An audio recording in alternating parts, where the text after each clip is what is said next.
All right, I have started the recording. Welcome, everyone.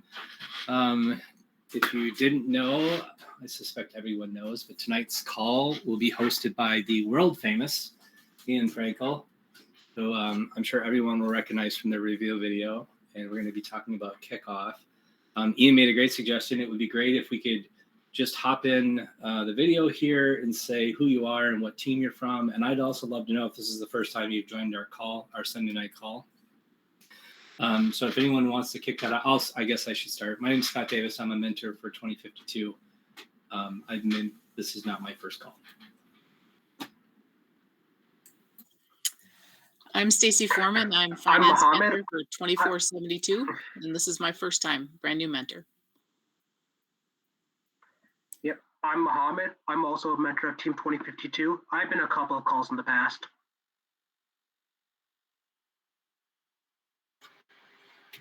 Mark Shapiro, Team 3926. I'm Ian Frankel. I signed up to be hosting this roundtable tonight, and I'm also from Team 3926.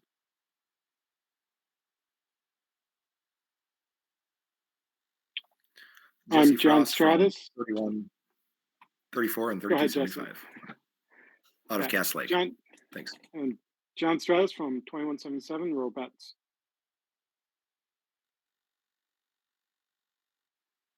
I'm Nicole Vanyo from Team 2052. Aiden Stigara for 2472.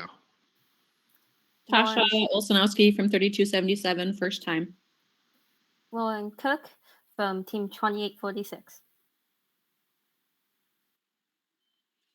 Tracy Cook from Team 2846. I'm Paul O'Connell from Team 2502. I'm Sean Costa from Team 2472.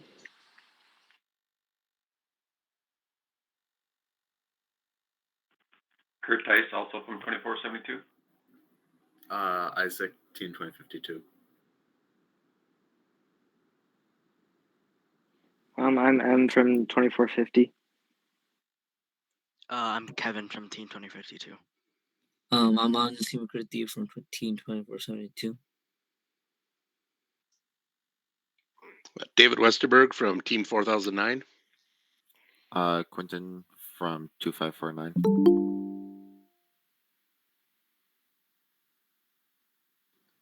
My name's Lexi. I'm from Team 2052. My name is Steve Escalo, also 2022.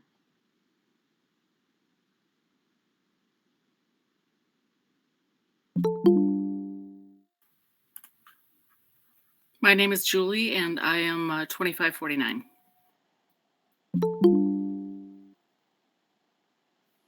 I'm Sydney, also from 2549.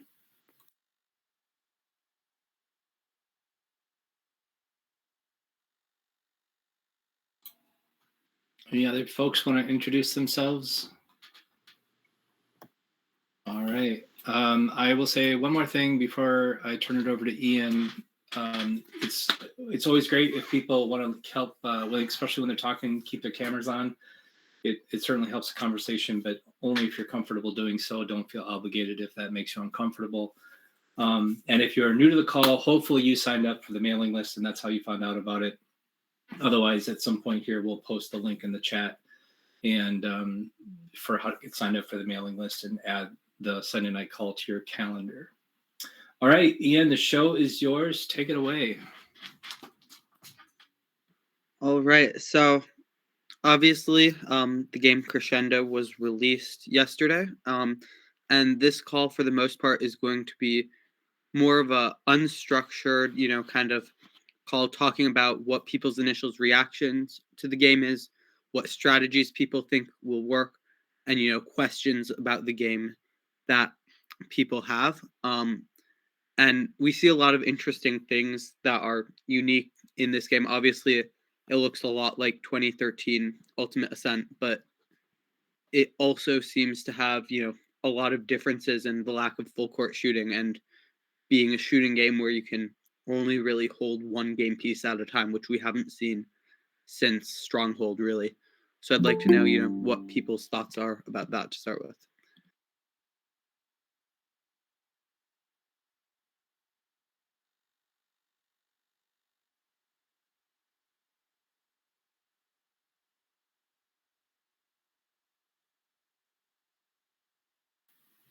I think I was just a little disappointed that there was only one game piece being able to be held, but paired with the shooter definitely makes it a lot more interesting to see how people are gonna fare with that, especially if the human player station is across the field and hard to see.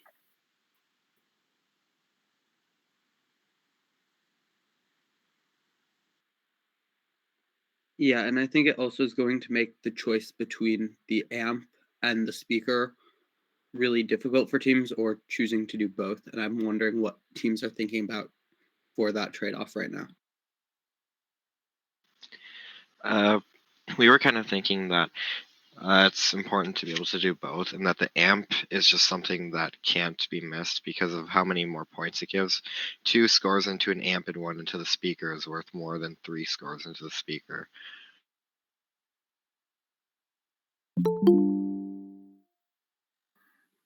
Yeah, I agree with that. That was a realization that I made last night late when I was thinking about all the different ways to score. Is that if your speaker is not amplified, you should probably score in the amp. Yeah, amping is super important, and having that communication with when you should be doing it with the people that are going to be shooting into the speaker is going to be important. I see a lot of similarities with last year's game as far as like across the field pickup and going back and forth entirely across the field. I don't know. I think cycle times are going to be similar to last year, maybe a little faster because you don't have to place. But still, one game piece driving across the field to get it, picking some up off the floor. The sight lines of sight on this. We had a field set up in Nevis with some cardboard elements that we played around with, and they're going to be really bad depending on your driver station. It's going to be really hard to see what's going on. Yeah, I agree. If you're in driver station 3, which is the single station on the opposite side of the speaker, and you have to load from the human player station, I think you're gonna have a really hard time being able to see your human player trying to help you line up. Yeah, you're definitely going to probably need at least one drive camera, possibly 2, depending on like the shape of your robot. And then something else, one of our mentors ran kind of like the math on like the actual like what the possible outcomes of a match could look like. And basically, to win a match, you kind of have to be having 1 to like 1.5 bots just completely dedicated to that amp to get the max amount of points, to basically have a shot at winning the match. You have to be trying to amp and like put like a serious consideration into getting it charged. With the poor vision and the like human players being on the other side, I think that there is going to be like a necessity to use April tags to line up to make like quick loading and unloading. Well, I was going to actually ask what was the point of the April tag at the human loading station, but now that you said that, that makes more sense actually.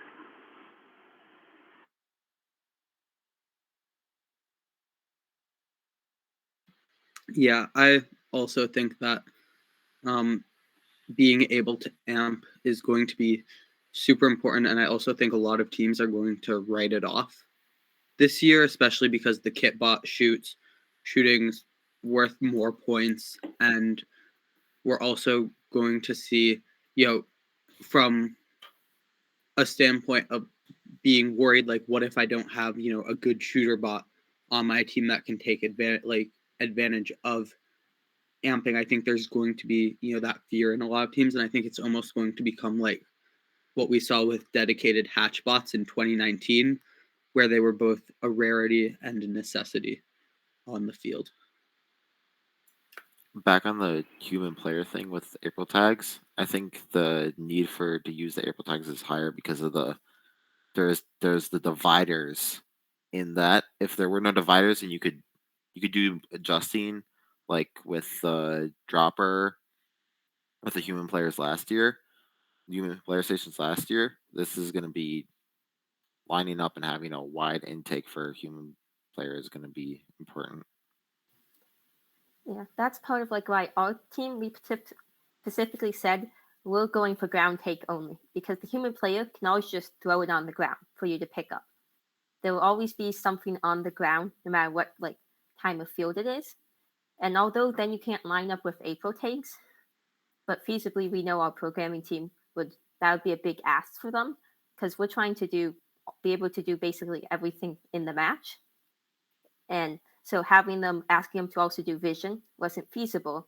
So by just doing ground intake, it does mean your drivers have a bit more work, but by having a drive camera or two that gives them clear sight, then that should help overcome a lot of it being hard for them to see. Because they may not have like human player to like direct them side to side, but they'll be able to like direct themselves.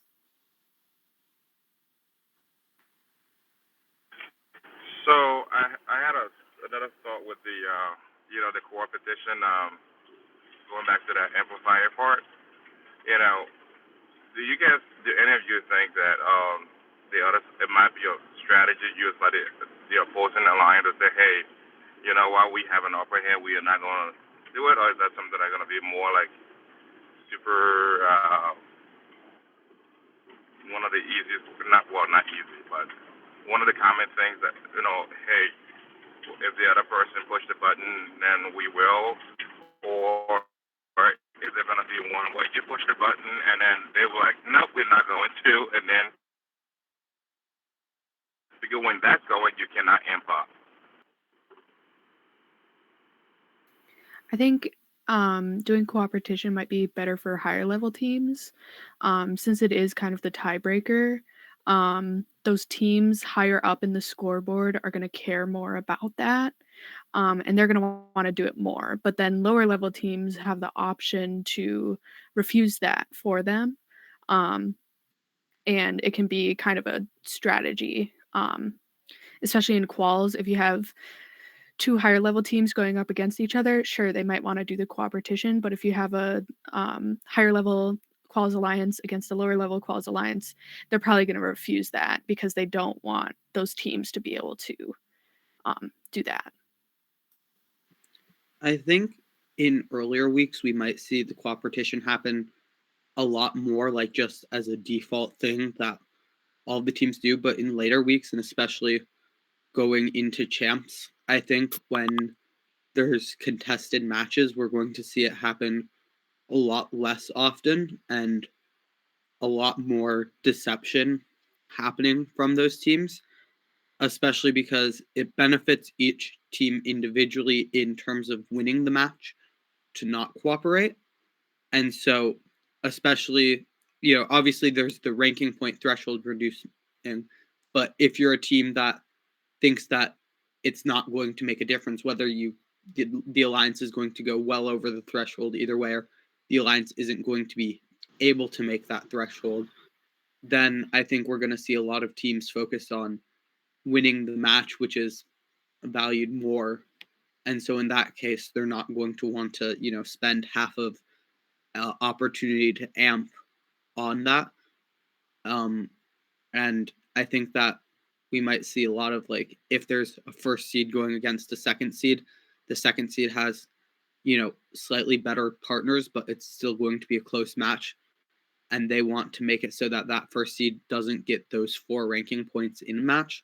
They might decide to, not cooperate, say, we think that we can get those 4 ranking points, but we don't think our opponents can unless it's reduced. And I think we could see that, really harming or, really being a strategic aspect of ranking manipulation that we'll see play out.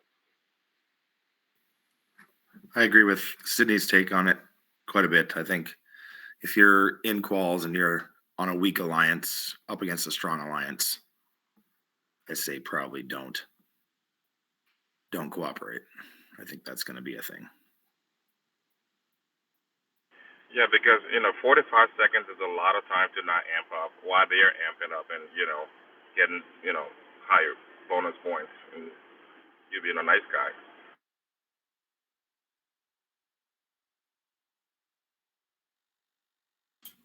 Jeremiah, can you expand on that a little bit? What do you mean by the 45 seconds is a long time to not. Did you say to not be able to amp up? Well, don't you? Because my understanding is because you can only do the core petition the first 45 seconds. So if you, okay, maybe I shouldn't have said 45 seconds, but if you were one of, you did that initially, well, however many seconds left within our first 45 seconds, they can be scoring, 10, 20 points, while you are, trailing behind, or you losing that potential of, getting extra points because then you can't, charge up your amplifier while that light is on. Is that true though? That was not my understanding of the rule. Does anyone else? My understanding of it was that you have 45 seconds where you have an opportunity to cooperate. After that, you can't cooperate with them anymore, and it has no meaning on whether or not you can amp. However, it does use up one of your notes that you could use to amp. Yeah, I think that was my understanding as well, is that it subtracts one from your potential notes to use to amp up. You still score the point, right? You still score that 1 point for placing the note in the amplifier. But now, instead of scoring one more to be able to amplify, you are back to 0 and you have to score 2. Or if you had to, you subtract 1 and now you got to score another one before you can amplify again. Well, and that's what I was thinking. You can still get the 1 point when you score in the amplifier, but your speaker, you don't have that 10 seconds. That's you don't have that 10 seconds where you get bonus points for I think it's 5 points when it's amplified. You get right. Right, but you can go get another note, stick it in there, and then you will be able to amplify. Oh, okay. So what is the point when it's not amplified? Because I watched that video quite a few times and I didn't see it. In the speaker, what do you get when you don't amplify, when it's not amplified? It's 2 points when it's not amplified, and then it's 5 when it's amplified. Thank you.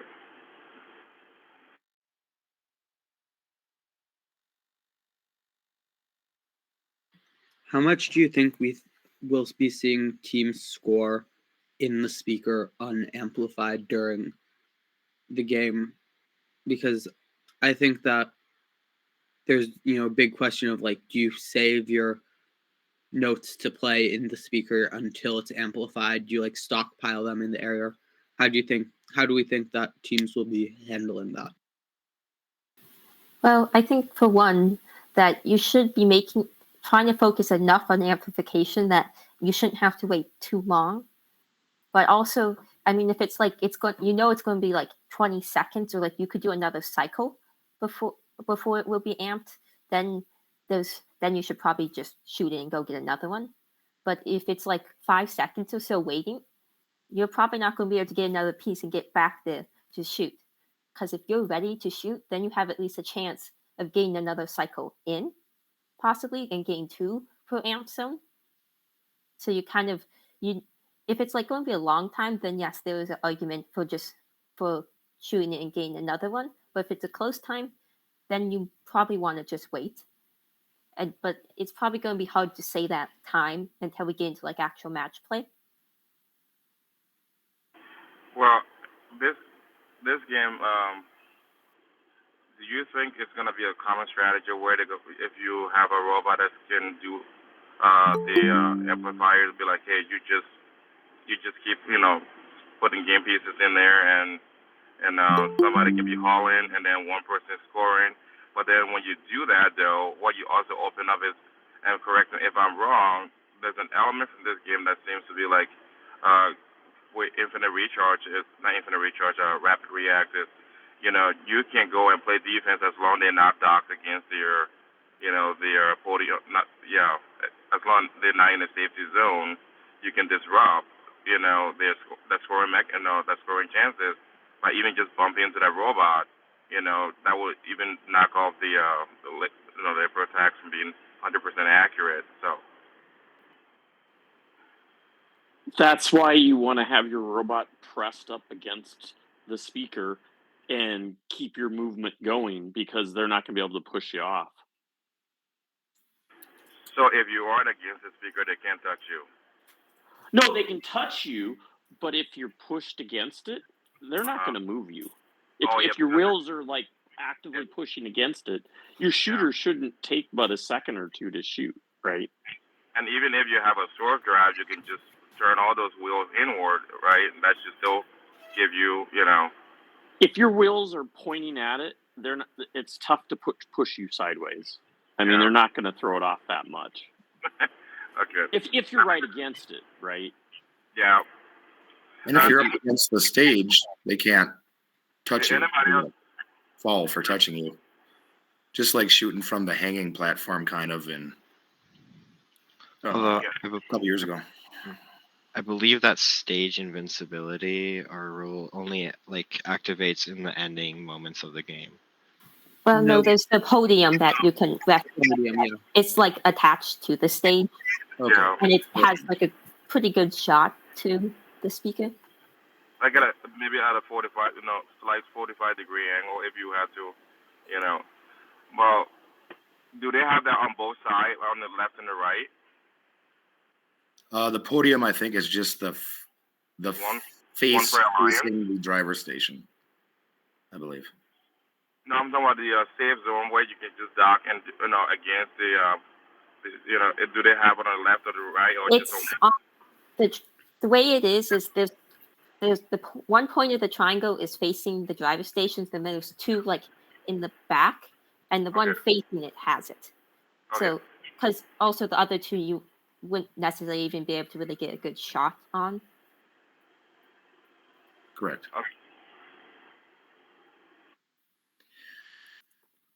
I do think defense around that speaker is going to be hard. There's going to be a couple teams that have the one 3D printed TPU tire with like L4, and they're just going to spend their entire time just keeping people away from that, which, especially with the weird angle that the speaker's at, you have to getting close makes it a lot easier to shoot. I'm not certain, and maybe it's because I've gone through just the past game, which didn't have much defense at all in it. I'm not sure we're going to see too much defense in this game, because while it does seem that the choke points will make a defensive robot able to be disruptive, I don't think the value that playing defense subtracts from the opponent's lines will be able to make up for the value of losing a third robot that's either charging up the amp or scoring the notes that they've gotten during an amplified period. What I think might happen is, like with a second pick robot, if it's like, let's say, a kit bot on Swerve or something like that, we could see them intake a game piece and then wait around for the amplification to begin and play defense in the time frame, between it getting amplified and them scoring again.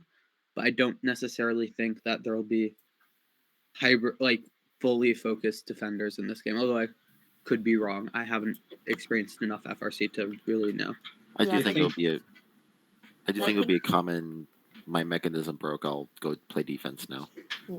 One thing I could see is a lot of momentary defense too, of like, especially if you're shooting not somewhere where it's either if you're not shooting from the podium or like against the wall where it's harder for them to hit you, they could just, as they're going by, tap you, mess up your aim, and continue on their way without really causing much of an impact. And so defense might not be something that like a full bot would do, but depending on who you're against, it could be something where you're like, you tell your alliance partners, everyone, hey, this bot, if you tap them, when they shoot from out here, just tap them and you can mess it up if you get the chance as like you're going by type situation. Yeah, but I don't think a full-fledged defense bot, although it could be effective, especially like if someone broke, there's a lot you can do with it. But as a like focus bot, I don't think it would be a good point, especially since there's the kit bot. So at the very least, you could be able to have a shooter this year with like pre-out their instructions. Yeah, and I also would like to see if like teams decide, okay, when our opponents amplify, we play really heavy defense to make it so that like if you delay them even by a couple seconds, they don't score the rings while it's amplified. I think that could also be a possibility. I think that if your alliance has the potential to get the scoring ranking point, you won't be able to do that if you have a bot play defense more than half the match. So I think that you'll probably only see dedicated defenses from alliances who don't think they have enough offensive power to get that ranking point. So rather than trying to get the ranking point, they may put somebody on defense to try to stop the other alliance from getting the ranking point. In 2022, defense was very common. And I think it was a really big deal, especially in finals, to make sure that people just aren't getting those points that they think they'll be able to get. And especially having a year where defense was, I'd like to say, illegal. Think people aren't going to be designing for it this year and don't really expect it to happen as much as they did in 2022. So therefore, drivers may not be as experienced both in defense or even in offense against defense. So it may be a very valid thing that in the first couple of weeks, even in the incidental defense, people are going to be totally thrown off, and their times that they're going to say in the pits when pit scouting are going to be completely different because they just aren't expecting that defense. So speaking of defense, the other thing, because I know we played this strategy one time against Thunder Robotics when we're doing an NMRC open invitation with Rapid React, because you could carry 2 game pieces. So if you bump the robot, it shakes the camera up a little bit, so the second game piece would not really land in. But with a game that has only 1 game piece, I don't think that might have that same impact, because by the time you get to them, that person already would have shot, make their shot, and they would have probably already scored that. So, I don't know. It's kind of tricky with, having, I don't know how much until I see an actual real field in person to see how much room do you have behind the stage and between the stage and the speaker. So I have 3 robots and then another robot comes in that area to play interference or whatnot. Looks like a hot spaghetti mess.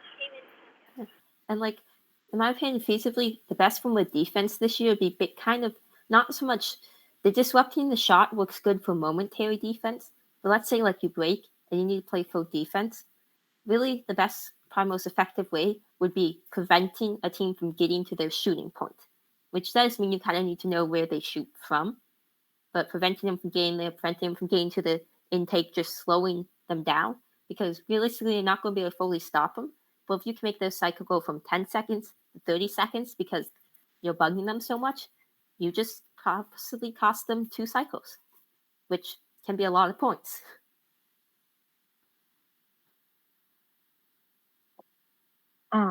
As we're comparing this game to 2022, the other thoughts that I had around that were game piece starvation was a big deal in 2022, just because of the low number of game pieces. And I don't know if we're necessarily going to see that as a defensive element this year.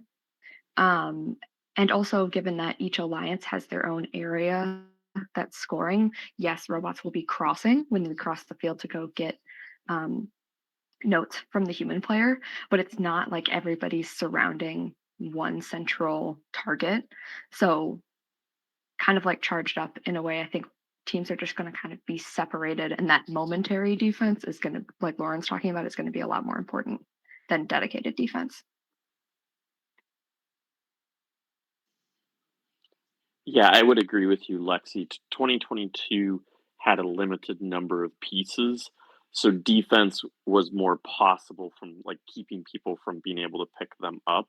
With there being 107 pieces, there's absolutely no way you're going to have them all played. So pieces, you're not going to be able to do a starved defense.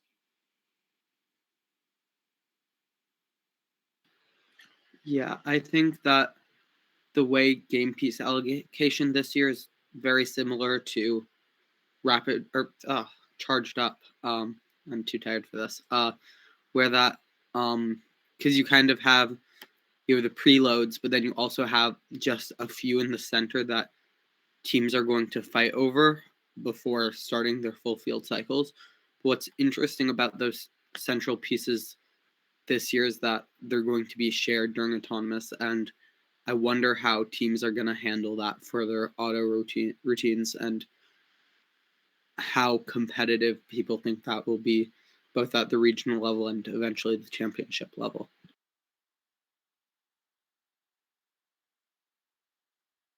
You're referring to multiple teams are saying, hey, I've got a 4-note auto or a 3-note auto, and I want to be able to do my auto. The auto specifically, because the rings on the center line, either team can intake them during auto, and both teams are allowed to go towards the center line during auto as long as their bumpers don't fully cross it, right? Auto interaction, how it's going to play out. Because I don't think we've seen something like that in an FRC game before, except for maybe the can races in 2015, but there wasn't any actual robot-to-robot interaction. I think that by week 4 or 5, we might see some of that, but I would be surprised if we saw a lot of midfield collisions in the early weeks. Yeah. At regional level, it probably won't come into play really much until even the playoffs, because feasibly having 2 robots going against each other that could have that would have already picked up their one and shot their one, picked up another, shot that, or placed it in the amp or in the trap or wherever, then having time to go to center and get one, there's not going to be a huge amount, and the chances you guys going up against each other and then going for the same one isn't necessarily the highest. So it might be something that happens very, very occasionally. That's something also your scouting in theory could possibly tell you, where if you know what your opponent's autos are, then you might be able to also know that they might be trying to go for it and maybe not go for it. But at a championship level, it's probably something that will happen quite a bit.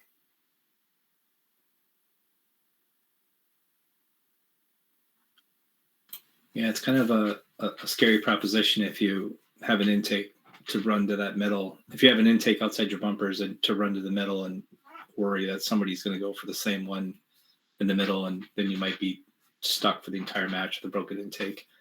It's a high risk, low reward. Well, isn't that why I think they might have put in those emergency e-stops during auto too? Because if you saw that was happening, it might be prudent to push that and stop your robot instead of having a collision. So then it becomes a game of chicken of who's going to hit their e-stop first. My intake is tougher than your intake. Ooh.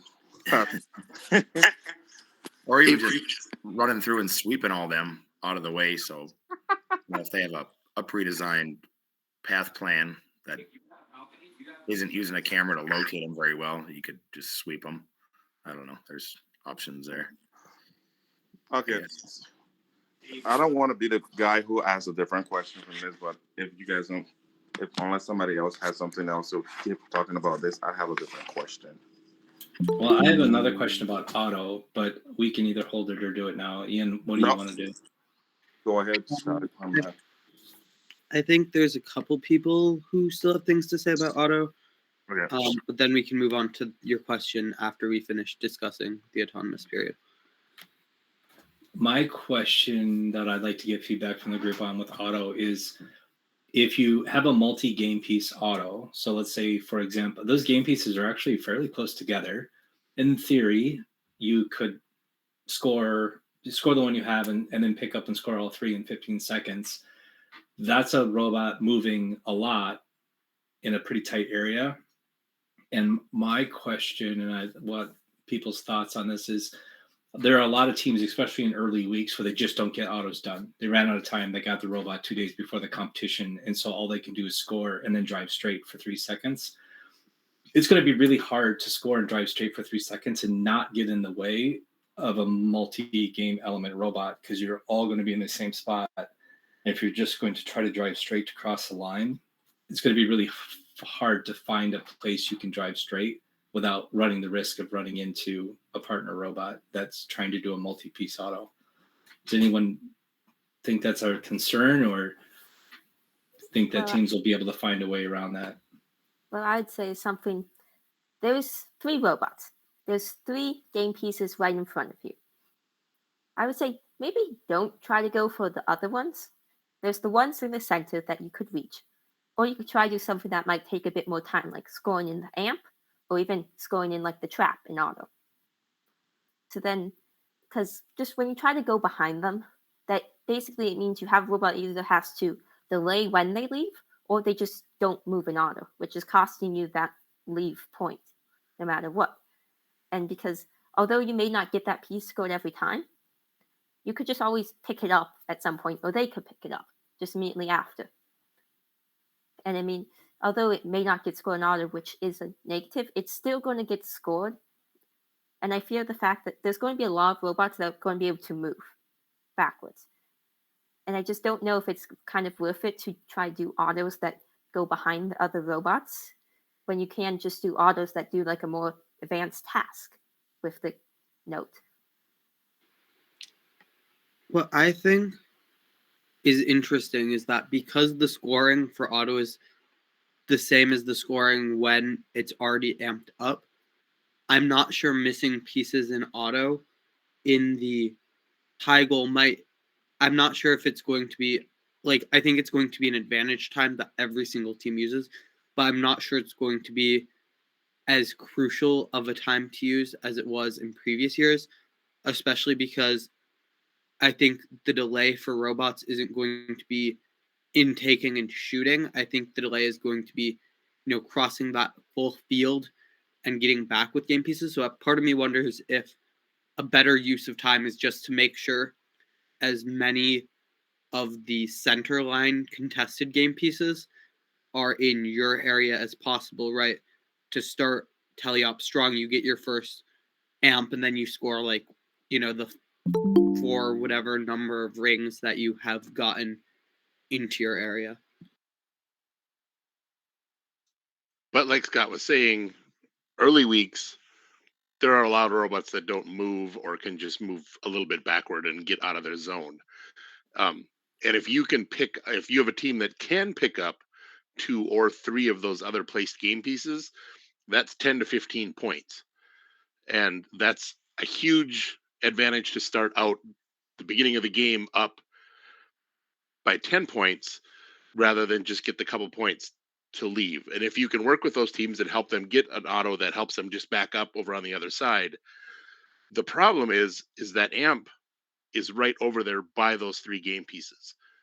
And there may be teams that can only score in that amp and then have to back out. And then do they move one of those game pieces on you or get in your way to prevent your auto from working, or even worse, as your intake is down, run into your intake and destroy your intake. So it's going to take a lot of coordination at these early week events to say, okay, we can consistently pick up 2 or 3 of those pieces and score them. Can you guys go over to the other side and just back out, or can you score and move, or how can we work together to get the most points that we possibly can during auto? Yeah, I think where I'm coming from is that I would almost rather have a team shoot and not cross the line, assuming they can shoot and score. Shoot and not cross the line, and then let a team that could pick up all 3 and score them do that. Because if you score all your preloads and those 3 nodes, that's 6. That means you only have to cycle 3 each if you use the cooperation point for the entire rest of the match to get your ranking point. And I feel like that ranking point is going to be the hardest ranking point to get. And I'd rather sacrifice not crossing the line than sacrifice getting that ranking point. I mean, if each team only had to do 3 cycles the rest of the match, that feels like a huge advantage coming out of auto, even if you didn't get cross the line points for 1 or 2 of your robots.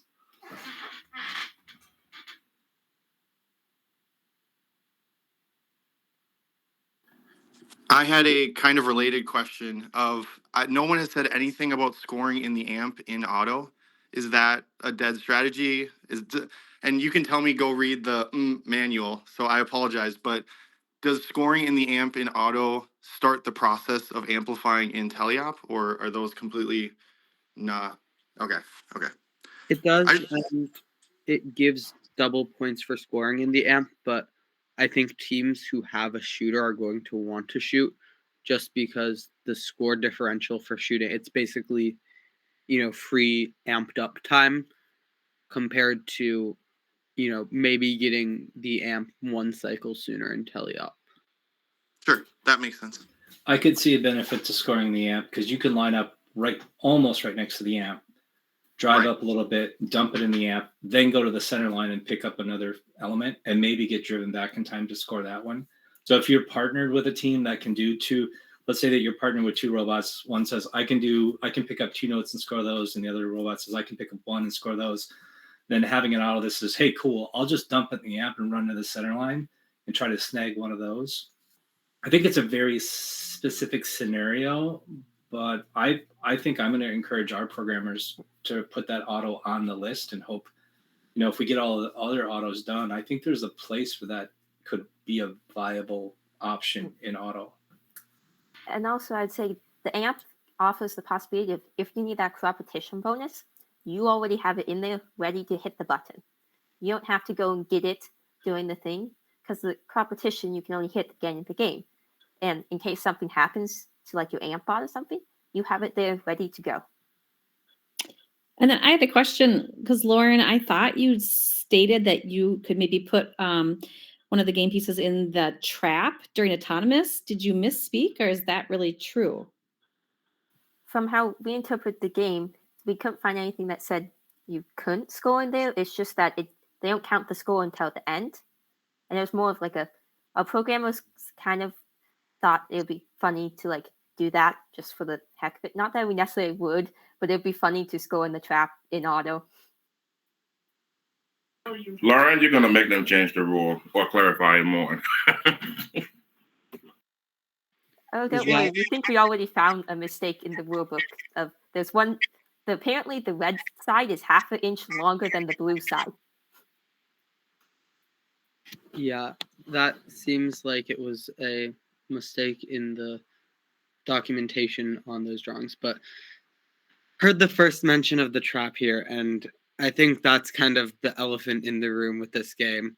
That is the trap a trap? Is it going to be something that, because I can see it being, and I've been going back and forth on this today because I was building a trap in my house, and I can't tell if it's going to be either something that wins regionals or something that's going to be a really big distraction for a lot of teams that could be spent on better things.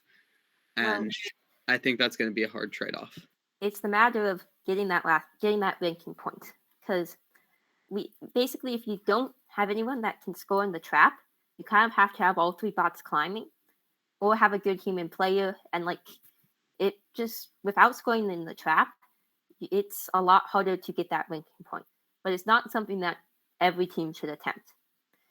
If like it is hard, and it's one of the biggest problems. Like in the past years, we've only been trained to really climb, but hang.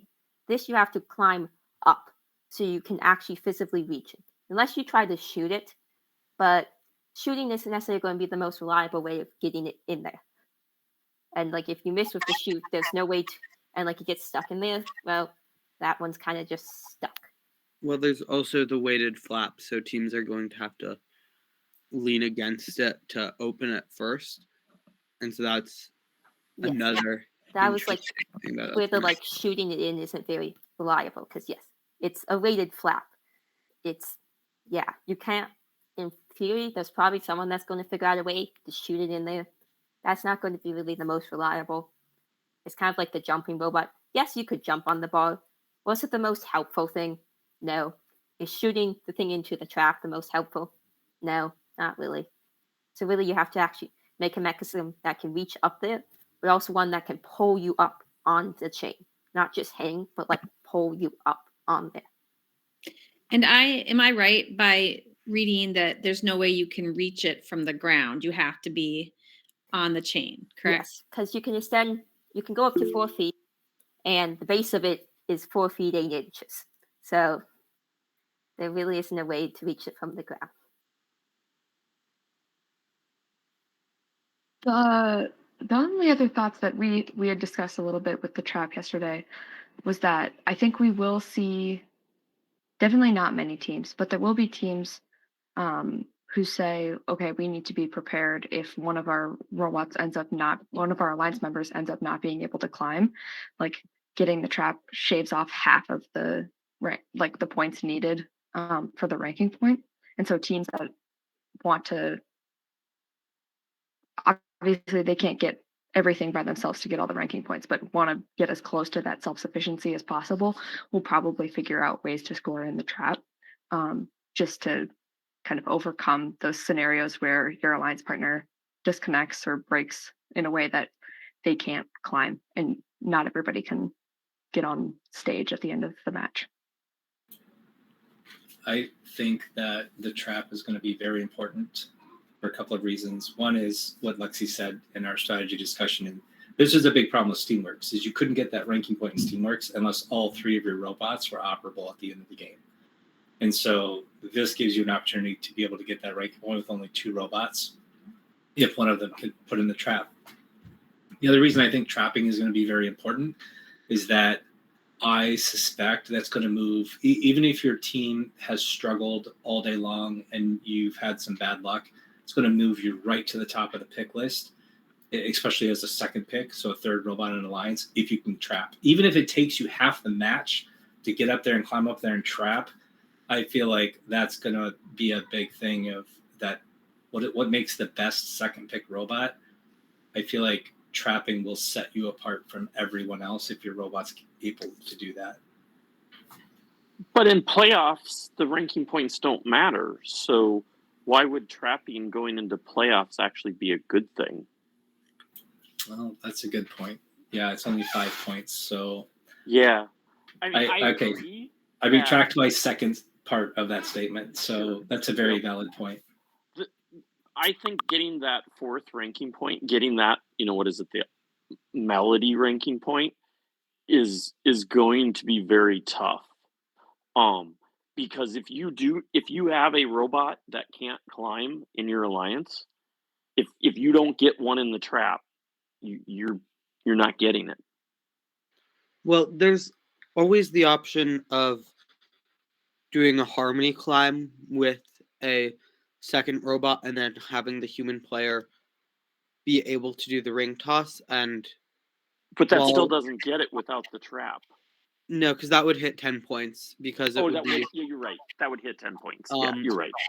But that's still, difficult. And I think the question with how valuable the trap is comes down to the trap being, undeniable points. Like, because if we look at in 2022, for example, the difference between the mid bar and the traversal rung was only 9 points, right? So it's, if you think of it as like a 9-point advantage to that. And I think that the games of Rapid React were slightly higher scoring, like 1.5 times maybe higher scoring compared to what this game will see. And so I think at 5 points, that's still going to be,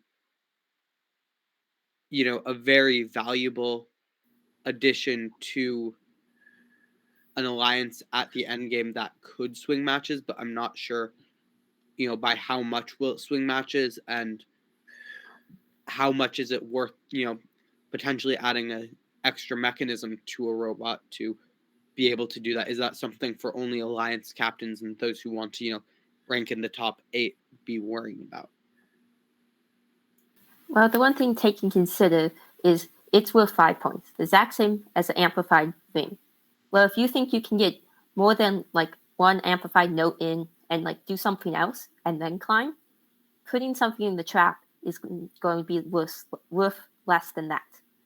So for something like a bot that like in playoffs, your bot who can't necessarily, it might take them longer to get to like things scored versus the trap, it would be worth more for them to do the trap. But for like someone who's a really fast shooter or can get in the amp and get it charged and then shoot, or some combination of that, it would technically be worth more to do that over scoring in the trap. So in some ways, it kind of depends on the speed and the cycle time of your robots. I've only read through the manual once, but you can put one in each trap, right? And get 5 points per. So that's 15 points if you have a robot that can do a trap really well. Sure, but that means you're going to have to be able to climb up and climb down. And that is going to be a lot harder than I think. But if you have the mechanism that can do that, though, then maybe you start doing that early on while other people are doing that, and that would be your, you start your end game before the buzzer goes, But again, still the principle of can you score more points elsewhere faster still applies. Yes, because there's 3, that's still 5 points. But if they're still able to score points faster elsewhere, it isn't necessarily worth it for them to be scoring those. Because they can. It is because you get the RP. If you can score all 3 traps, you get the RP. In qualification, yes, it's probably worth it. In playoffs, when you just need points, it's not going to be worth it necessarily to do them if you have someone who can do something else faster. My main concern with the trap is that the amount of time that to test it, you'll need the robot just fully to yourself to like finely tune it, and it's going to take a while because it's dependent on a climb, the CG of the robot, and in my opinion, would be more beneficial to spend that time on getting instead of a 1-ring auto, you get a 2-ring auto, a 3-ring auto, maybe, and I feel like it'd be cheaper, it would be lighter to work on your auto rather than doing a trap. Jesse, I want to point out that you can't get the ranking point unless you have at least 2 robots hanging. Correct. So, that's true. That's going to be probably the biggest thing keeping you from getting that ranking point is you're going to be in a match that it doesn't have other people that can climb.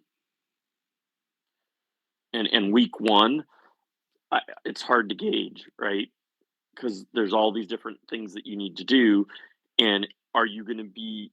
And even if you get 2 to climb, you getting the 10 points is going to be challenging still. I think 4 ranking points is going to be early on is going to be very difficult.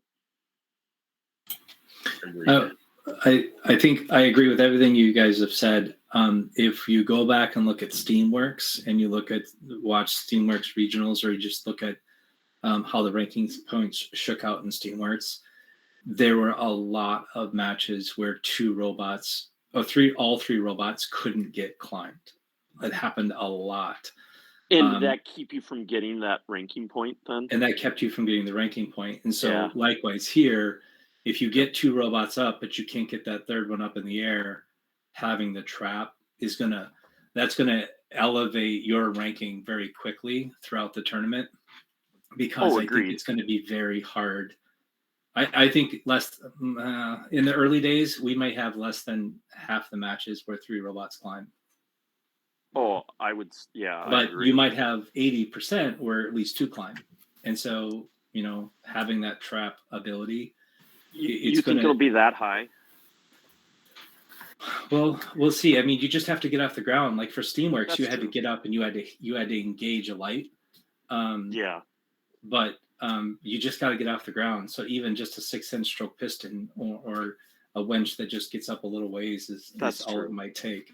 Yeah. So it'll be interesting to see what it actually shakes out. But Ian started this conversation of, is it a trap or is it real? And personally, I think it's a real thing that if you have the ability to do it, you should do it. Now, I forgot who it was. I'm sorry. I think it might have been Quentin.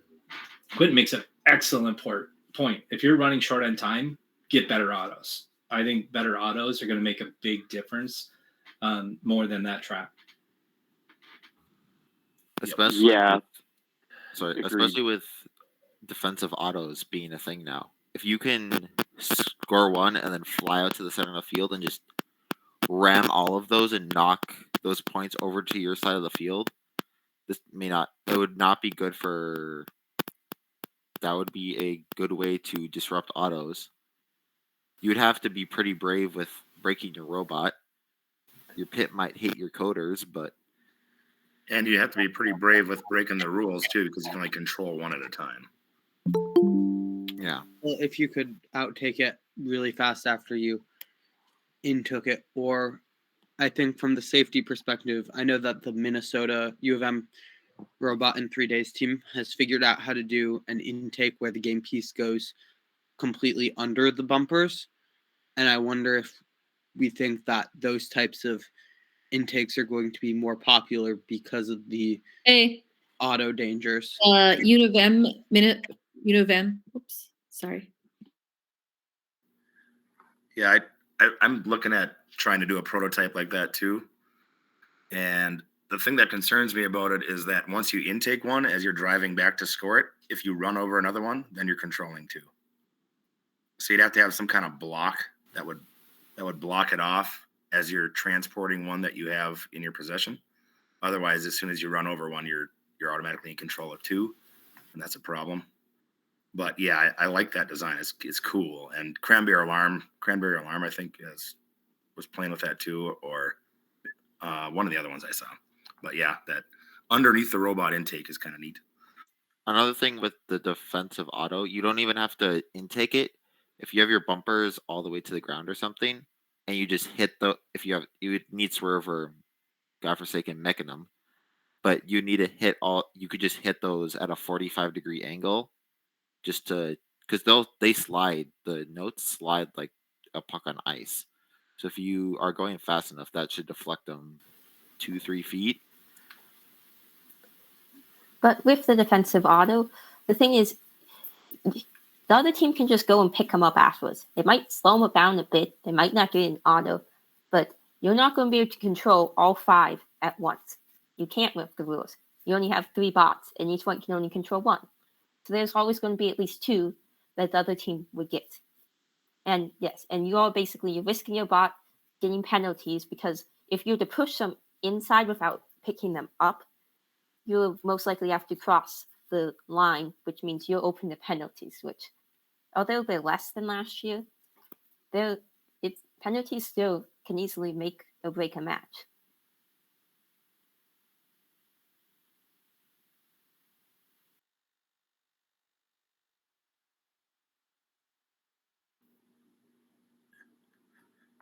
I guess it would kind of depend on what the refs call momentary contact. If you're just bashing through there and hitting them with your bumper.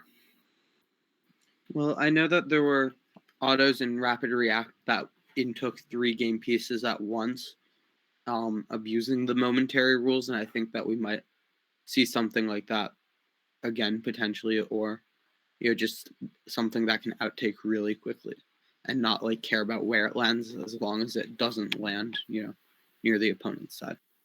But also, I would say as a ref, I'm not a ref, but if you're clearly trying to push them all, like your auto just push them away and contact them multiple when doing that, even if it's just momentary, if it gets any longer, they could very easily call that, and there's a high probability they would, because it's clear intent. If it goes slightly over, it's hard to tell, and there wasn't intent, they're not necessarily going to call it. But like, if it's an auto, there's probably there's a lot of argument for clear intent on that, and that it wasn't accidental. So there's very high likelihood that if you try to push them all at like the same time, or like a couple at a time, there's a very good chance you're going to get that penalty called.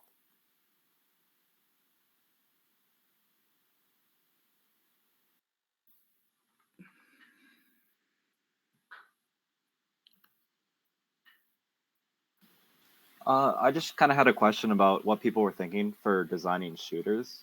Our team had a little bit of discussion about whether it'd be worth it to do 2 wheels on one side or like 1 wheel on one side, or if it was worth it to kind of throw like no spin notes at all, if that might improve accuracy or decrease accuracy.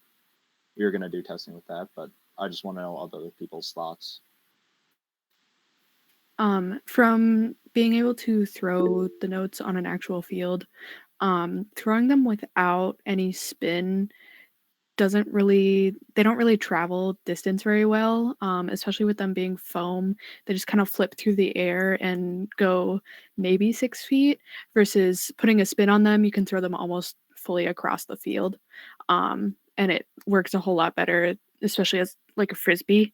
Um, Obviously, doing testing with that is going to be kind of hard without making a mock-up with motors, because you don't really get that chance with drills.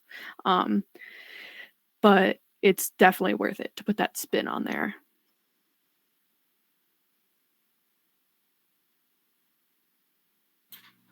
I've seen some videos with wheels on both sides that went way better than I was expecting. And I think that if you're shooting from the subwoofer, I don't think it's going to matter. I don't think if you have spin or not, it's not going to matter. I do agree with Sydney that if you're shooting from distance, spin is probably going to be important to stabilize that ring. I will say, based on our rapid react experience, though, we had a two-wheeled shooter, and we could run them at different speeds, and we could impart us the amount of spin that we wanted. So both wheels were pushing it forward, but one was pushing it faster, so we could impart a different amount of spin on it. And that was interesting. I don't know that it really made that big of a difference to have super high spin versus a slow amount of spin. But when you're doing your prototyping, don't just discount a two-wheeled shooter because you want spin, because you could spin them at different rates and you might get enough spin to do what you're looking for.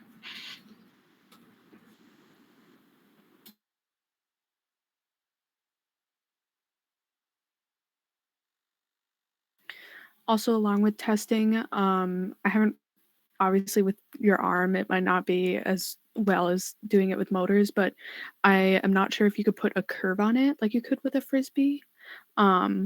People might be able to find that in testing, but I kind of doubt it with how large they are. But we may see later in the season that people are curving them from across the field and being able to get them in at weird angles.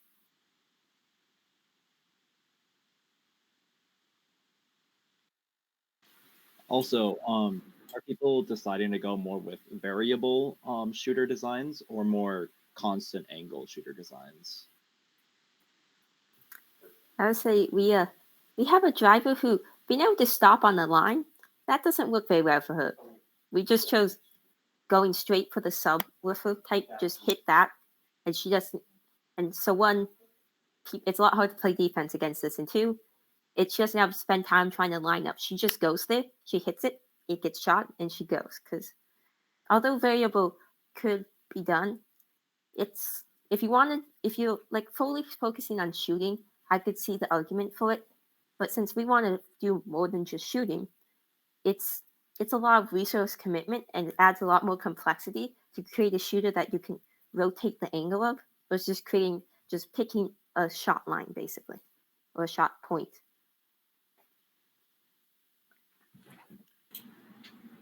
I think what he may have been referring to is the angle of the shooter vertically.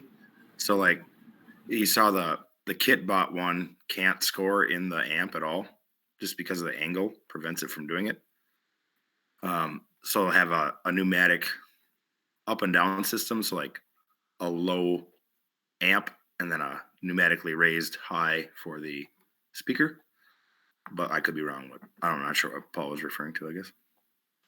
A little of both. I was just wondering. We're debating about whether we want to actually be able to move our shooter angle at all. Well, we had this discussion in our design meeting, and I think that we'll probably end up with at least two positions. So you could shoot from the subwoofer or shoot from the line where the rings are lined up, basically the podium. So you could shoot from the podium or you could shoot from the subwoofer with maybe a pneumatic piston. I'd like to see us try to do a variable angle so we could really shoot from anywhere. But I think at a minimum, we'll make sure that we can shoot from the podium or shoot from the subwoofer, because I think there's reasons to do both. Yeah.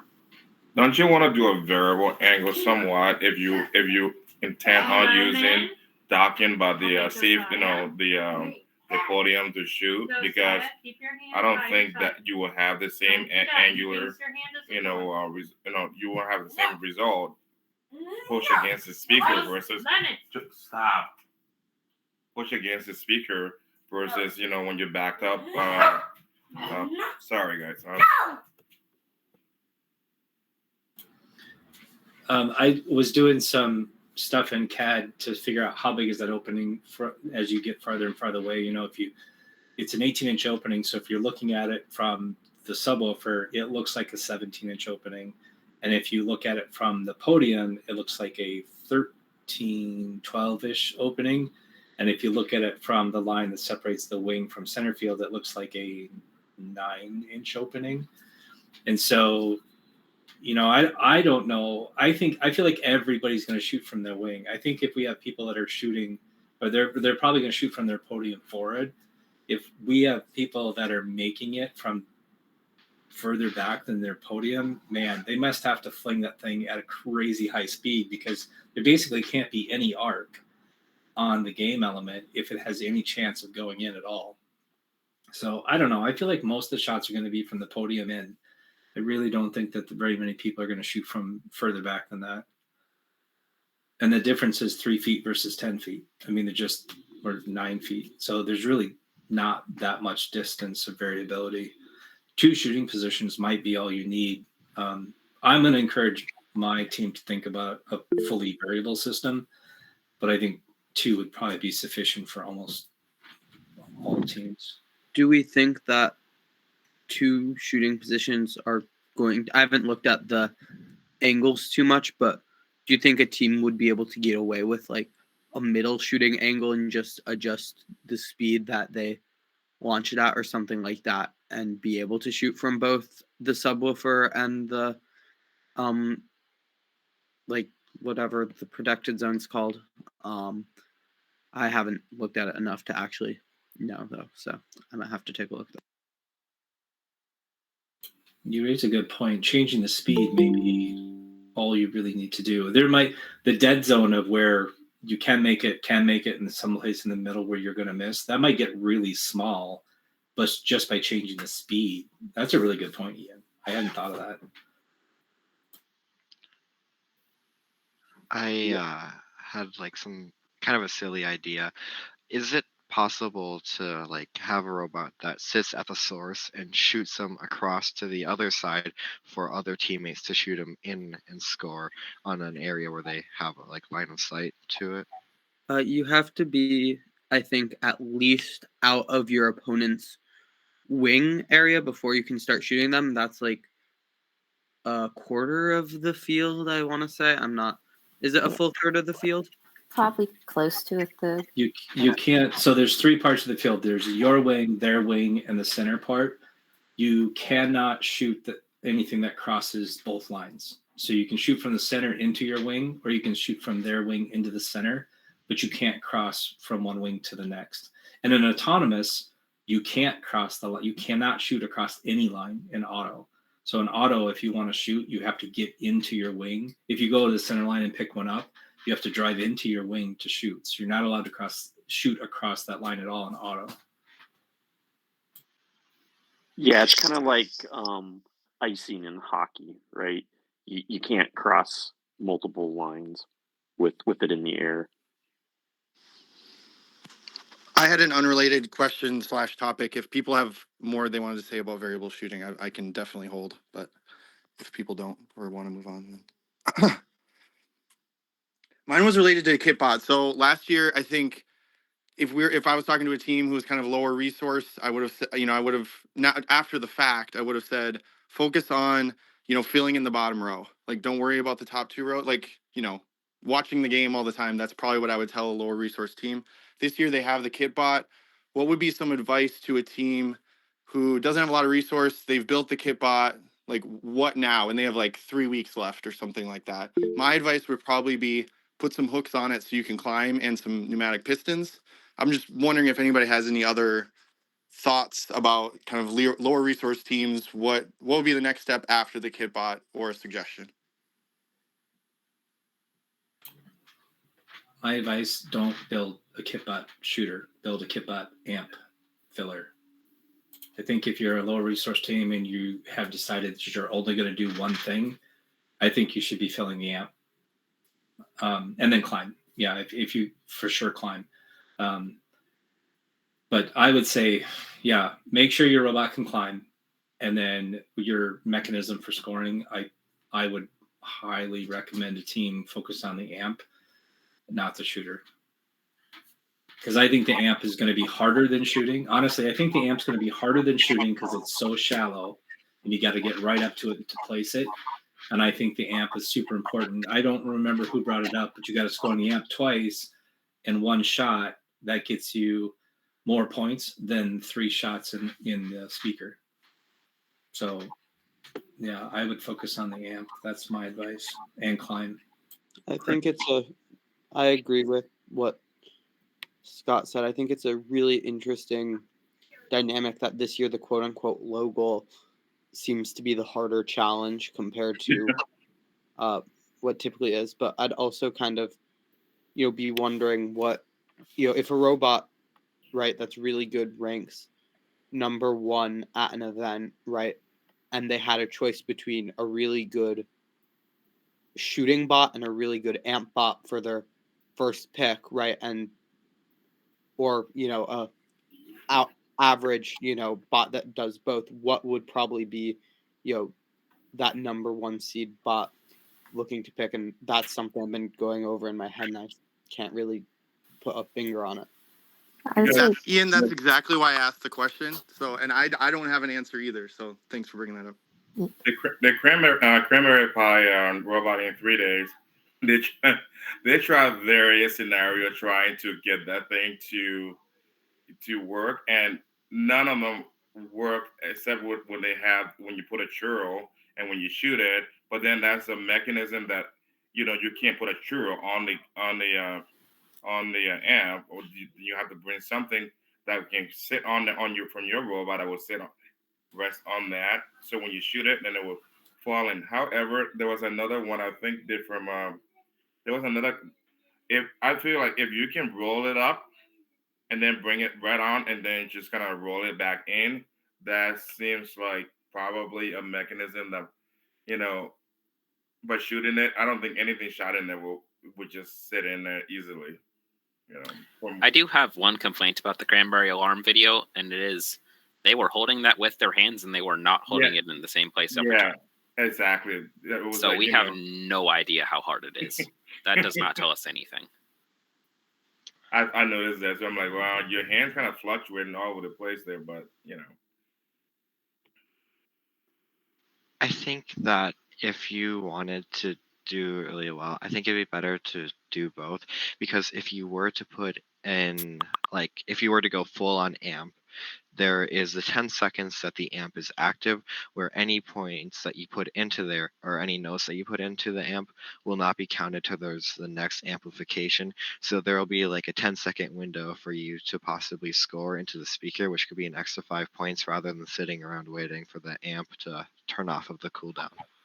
Well, I don't necessarily think the cooldown is as big of a thing as people made it out to be, just because in FRC games, even the best teams are taking longer than 10 seconds to complete a cycle. And what I am thinking more about is that if you're a shooting bot, right, the only time where your scoring is actually worthwhile is in those small 10-second pockets. So if you look at, full game time of when is amping more valuable and when is the speaker more valuable, I think that the amp is potentially going to be more valuable for longer portions of the game, if that makes sense, counterintuitively. I 100% agree. I think amping is more important. The other thing that I worry about too is this 10 seconds. If the 10 seconds is when it actually drops all the way down and runs through the beam and breaks the beam and scores, you really might only have 7 or 8 seconds. You get 13 total seconds. Oh, you do get 13. Oh, excellent. That makes me feel better about it. 1.5 seconds for it to count. So it's a weird interplay between that, where you might be able to score one like 1.5 seconds after your amplification ends and still get it counted. But I think the 3 seconds is just like in case there's a jam or something.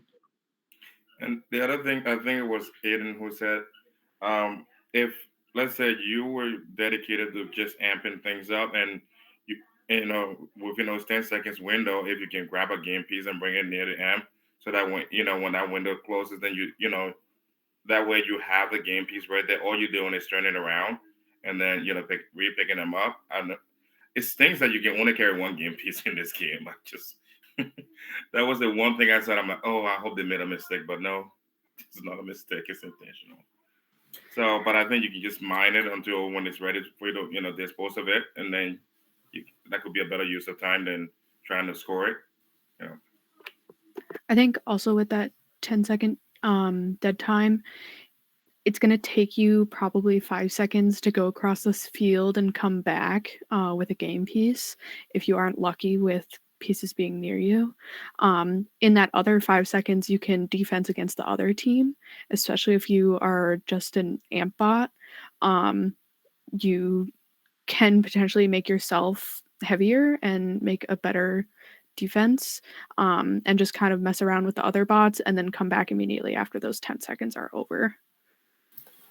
I would say, for me, I think the biggest thing the 10 seconds is going to affect is if you have like 1.5, like one bot doing full amp, one bot doing full shooting, and then you have someone who's like rotating between, or basically more than one bot trying to score in the amp.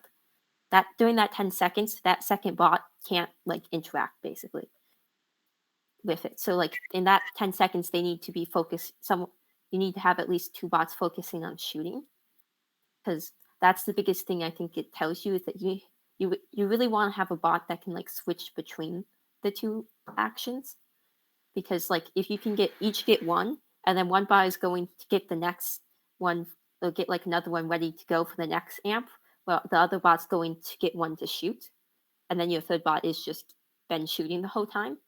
It's going to probably be a lot better, because like shooting, you can have basically everyone can be shooting at once, but only one person can be scoring the amp at once. So you can't have everyone all focus in amp ever. You always basically always going to have someone trying to go for shooting. Even if it's not worth as much, it's just congestion-wise, you can't have 2 bots, or like you can have 2 bots trying to go for amp, but like 3 bots trying to go for amp. You're just going to have bots sitting around there. So realistically, 10 seconds is really only affecting that second bot that's trying to score, or that would be doing amps. So it kind of just means basically, you just have to have a bot that's flexible to really optimize the use of the amp with that 10-second penalty. Mark, I have a different topic. So if you have something on the app, please go.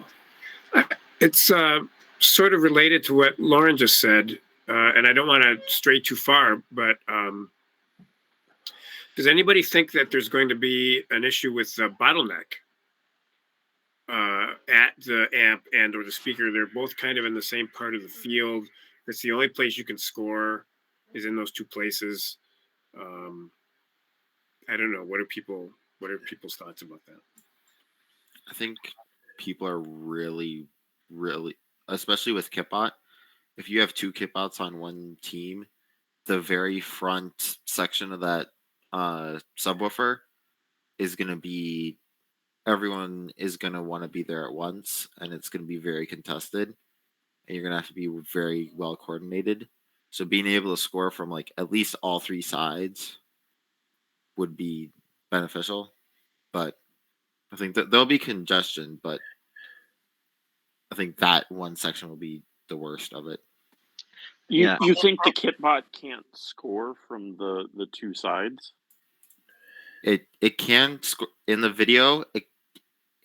They show where it's reliably scores, and there's about 3 positions, but they do say that, but the front face of the subwoofer is the easiest to line up with, because the other ones you don't have your bumper flat against the wall. It's you have the corner, and it's okay.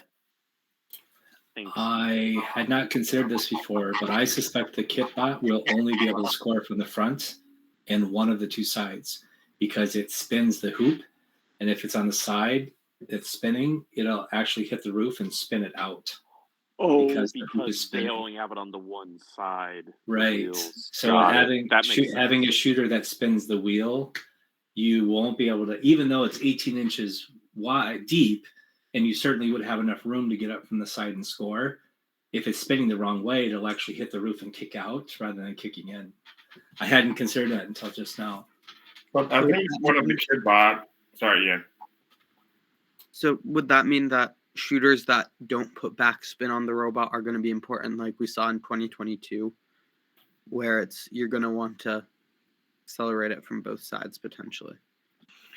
Well, but it's like the physics of a spinning object is that spinning objects go straight, and floating knuckleballs don't. So I think you got to have the note has to. I think it has to be spinning if you want it to be reliably. And with it bouncing out, this thing's foam is so good at absorbing energy that I do think that when it hits it, the deformation will take most of that spin. It'll deform and convert most of that momentum and just keep the travel going in. And Scott, going back to your point, no, I think I wish many low budget teams like ours and will be plugged into a discussion like this, because I think the point of the whole kit bot is not necessarily 100% follow this and you get an end result, but hey, this is an idea and you can, you can tweak it around until you make it work. And part of that, you having a design layout, instructional plan, it saves you the time of coming up with an original brand new idea. So, and maybe after you work it out, that's something you can tweak. Maybe you want to use a less compliant wheel, or how much of a diameter of what kind of wheels you use. These are all different things that those teams. At least I know I will have my kids doing this week is test all these different wheels. Which one give you a better spin or better distance? Because then that way you have something to go with than just scratching your head and not knowing really. But I don't think it was meant to be necessarily follow this and be it We're almost running out of time here, but I want to make sure I get my new topic / question in. How many people are thinking of building a robot that can drive under the stage? We are thinking about doing that, of making a robot that can go under the stage. We've already kind of picked out like a design for our systems, and it can fit under it. Although it wasn't like our top priority, the design we came out with, we went, oh wait, if we just do this, it fits under. So yeah, we're going to be able to fit under. I think it's going to be a design requirement for robots that want to place game pieces into the trap to fit under the stage, or at least fit a majority of the robot under the stage, because to lean in on that trap and brace up against that trap, you have to have a majority of your weight to the inside of the chain. And that means to do that, you have to be able to fit a majority of your robot under the chain before you can start climbing. And so that's going to be I think, interesting trade-off for robots that want to do the trap of almost being forced to having every mechanism but their climber be able to fit under that. And then at that point, you might as well kind of just go for a completely short robot. And I think that that's going to be something that a lot of teams who want to go for the trap aren't going to realize is a side effect of going for it.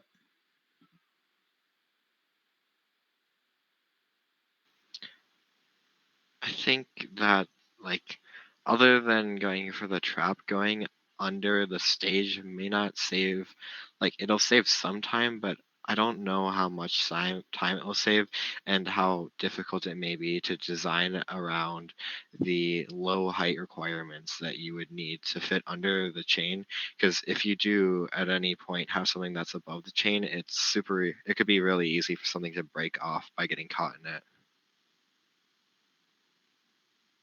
With the robot architectures I was like sketching out, it was almost hard not to fit under the chain. that's for robots that work with our goals. But like, there were solid 6-8 inches of clearance on everything I thought of.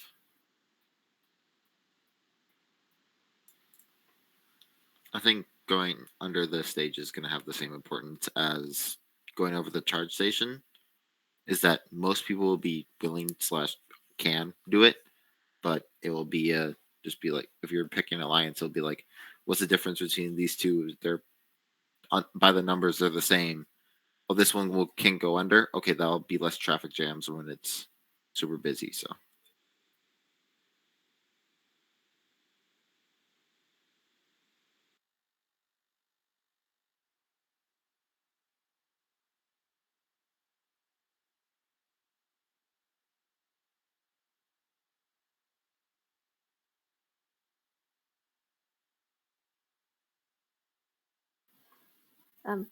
If no one else has anything else to add, I have a question that's quite off topic from this.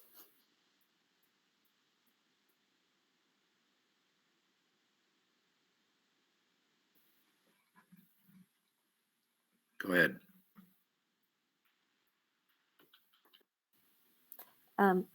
What field elements are you building, and how are you building them? From like a storage perspective, are you parts going to be disassembled, and basically anything you're considering on them?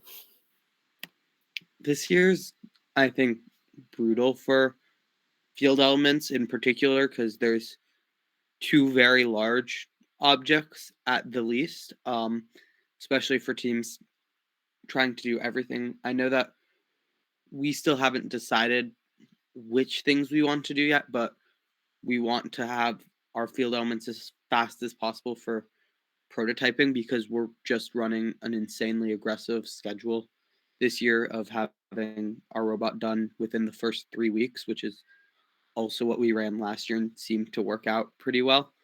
But that means that a lot of our field element building has been outsourced to people who have spare time on their hands at home and being willing to. And we've kind of divided the work among various parents and students who want to. So, for example, I worked on the trap in my house today instead of doing my homework.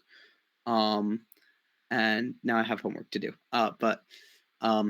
And one of our students, his dad has like a full workshop in his garage, and that means that we're lucky enough that he'll be able to build the speaker for us, and that's going to hopefully be a huge time save once we start actually prototyping.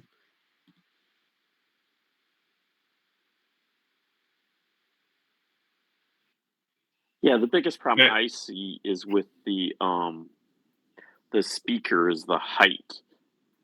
Getting it like through a doorway easily. Well, because it's so tall, right? It's taller than a lot of doorways that are like 6'8", I think. And yeah, you can have the front of it come off, but now you got to like tip the thing, and it's just storage of that. I think is going to be a real pain. I think it might be something that have to be built in sectionals and then be assembled because, most schools' doors aren't that wide enough. Actually, most classroom school, service doors are 3 feet, maximum, and so, But I have another question. If you guys are done with the game elements stuff, I do say I feel like about the getting the speaker, just a PVC little that, and then just duct tape up to a wall might just be the lowest effort strategy.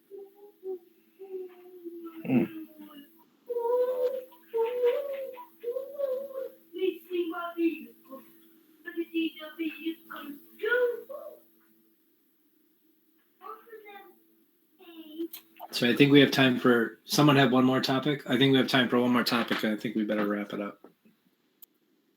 I had a question, but it skipped me. So if somebody else does, then.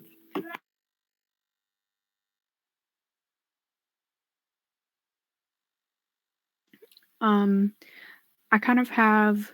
Do we think that the trap can be used as a support to stop from kind of like tipping while you're climbing the chain?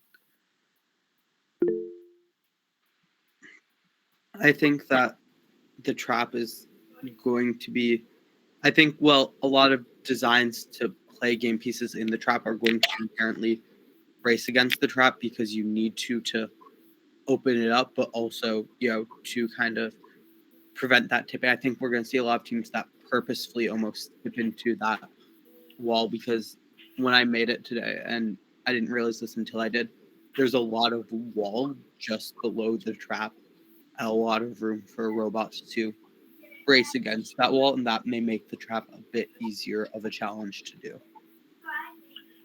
Speaking of that end game, my question was the chain.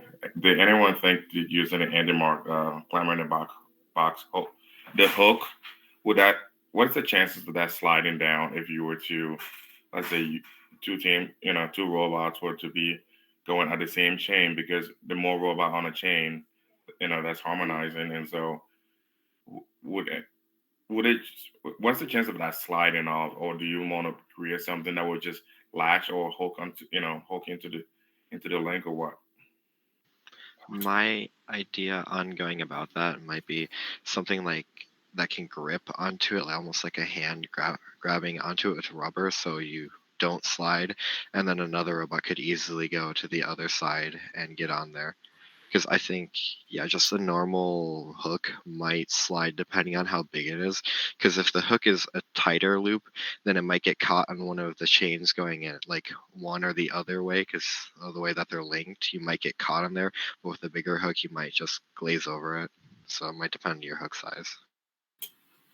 I think you're going to want to climb, if you're climbing with a friend, I think you're going to want to get up there and get lined up together and then climb together, like what happened in 2020, or on the pole that would swing. I think you're going to want to both get up there and both climb at the same time. So I think sliding down the chain is not going to be as important. I think the bigger issue is that because it's a chain and not a pole, that when your hooks reach on, I think there's going to be a lot of lateral force trying to bring if you have two hooks, I think it's going to be bringing your hooks together, and your arms could bend or they could get tweaked somehow.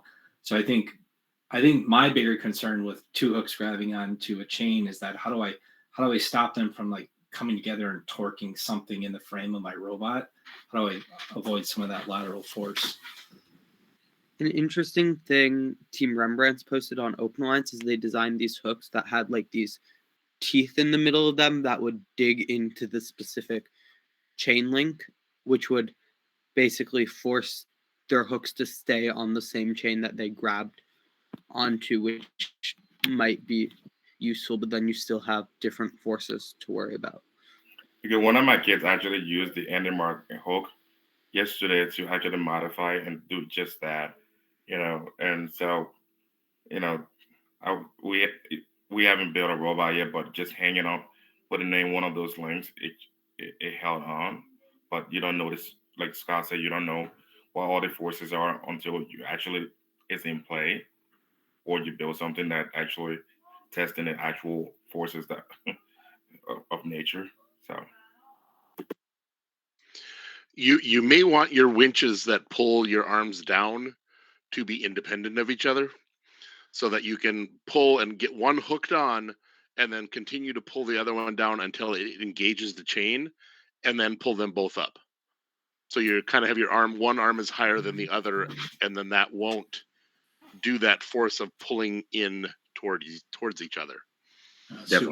Super smart. Yeah, that's a great tip. All right, I think we better call it a day. I don't know if anyone signed up for next week's call yet. Oh yes, I know somebody has. I don't remember what the topic was, but I'm almost certain someone is on next week's call.